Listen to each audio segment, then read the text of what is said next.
Halo semuanya. Di pembahasan kali ini, kita bakal kupas tuntas sebuah dokumen yang bisa dibilang jadi penentu hidup matinya sebuah proyek software. Namanya Software Requirement Specification, atau yang biasa kita singkat SRS. Dokumen inilah yang jadi fondasi pembeda antara proyek yang sukses luar biasa dengan proyek yang, gagal total. Oke, kita langsung to the point aja ya. Pasti banyak dari kita yang pernah dengar atau jangan-jangan malah ngalamin sendiri proyek software yang gagal di tengah jalan.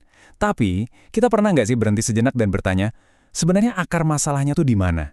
Kenapa kok kayaknya cerita kegagalan ini terus-terusan ada aja?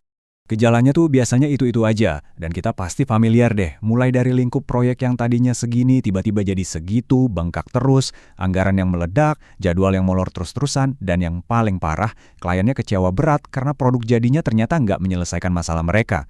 Ini semua tuh kayak lampu merah, sinyal bahaya yang nunjukin kalau fondasinya dari awal udah rapuh. Nah, disinilah sang pahlawan muncul, dokumen SRS. Coba deh bayangin, SRS ini kayak blueprint atau cetak biru dari seorang arsitek pas mau bangun gedung pencakar langit.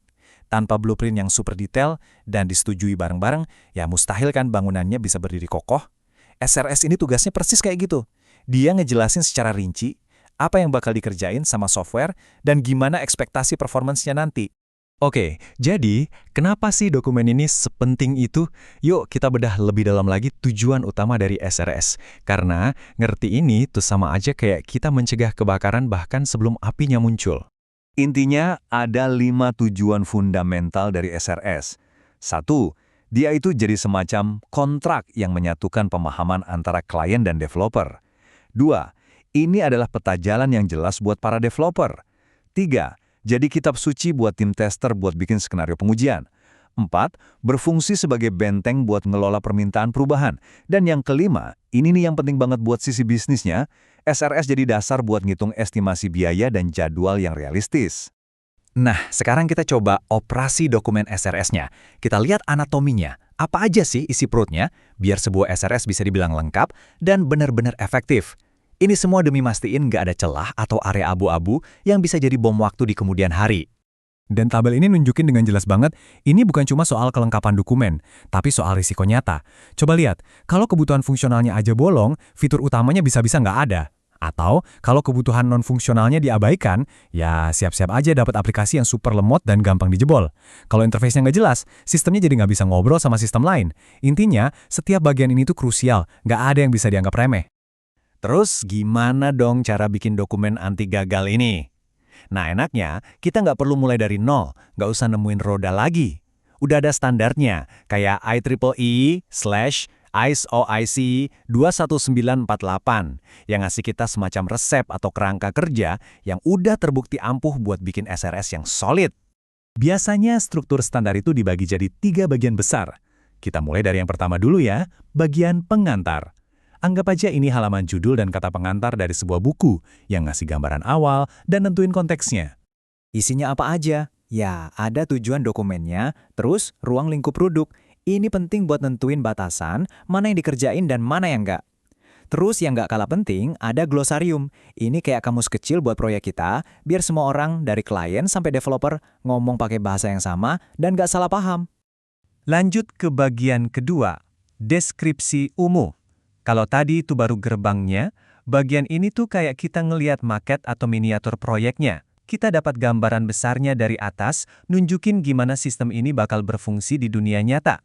Di sini nih kita jelasin soal perspektif produknya, gimana dia nyambung ke sistem lain, terus fungsi utamanya secara umum apa, siapa aja yang bakal pakai, misalnya ada admin, ada user biasa, dan juga batasan-batasan teknis atau asumsi yang kita pakai sebagai dasar pengembangan.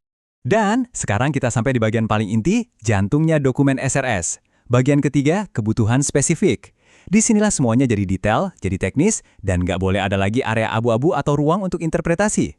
Bagian ini isinya daging semua, mulai dari kebutuhan antarmuka, UI UX-nya mau gimana, API-nya gimana, terus kebutuhan fungsional yang ngejelasin tiap alur bisnis, sampai ke hal-hal kayak performa, seberapa cepat harusnya, keandalan, boleh down nggak, dan pastinya keamanan, gimana cara ngelindungin datanya. Ini benar-benar jadi daftar periksa buat developer dan tester nanti. Tapi tunggu dulu, punya daftar yang panjang aja tuh nggak cukup. Kunci dari SRS yang bagus itu cuma satu. Setiap poin di dalamnya harus bisa diuji.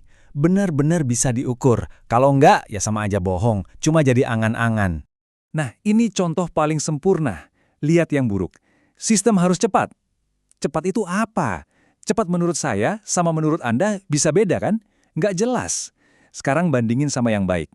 Sistem harus bisa proses 100 transaksi per detik dengan waktu respons rata-rata di bawah 3 detik. Nah, ini baru jelas. Ada angkanya, bisa diukur, bisa diuji. Kalau nggak tercapai, berarti gagal. Simple. Jadi, pada akhirnya, tujuan kita bikin SRS itu ya ini, bikin sebuah dokumen yang sebegitu lengkapnya, yang sebegitu jelasnya, sampai-sampai tim developer dan tim penguji itu bisa kerja mandiri tanpa perlu nanya-nanya lagi. Kenapa? Karena semua jawaban udah ada di sana, dokumennya udah bisa berbicara sendiri. Oh iya, seluruh pembahasan kita yang keren ini diadaptasi dari modul yang disusun oleh Bapak Giri Purnama. Kalau kalian mau dapat lebih banyak lagi wawasan seputar teknologi dan informatika yang kayak gini, saya saranin banget langsung aja mampir dan subscribe ke channel YouTube Giri Purnama Lecture. Beneran deh, isinya bermanfaat banget. Terima kasih banyak sudah menyimak.